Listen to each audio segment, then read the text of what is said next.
Then here, it will be a chief case for the two cases as people's knowledge.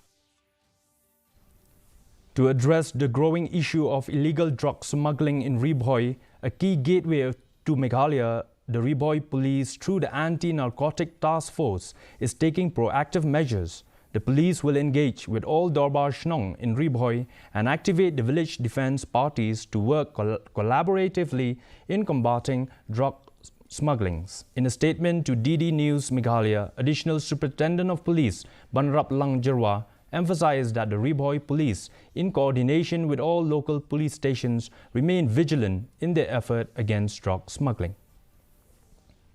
Nadu arjar masjidon ganika data, manadu arjar Bhoi hadu mentah almost 10% case bagi register.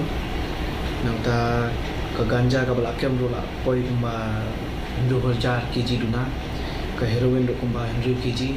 Kibang ila arrest la kentuk kumba almost 90 kibriu padang lang gikenthei ro chendrang ro gikenthei gidon kumba 10 kibla sakem. Dan borok ini case mentah kidang yak try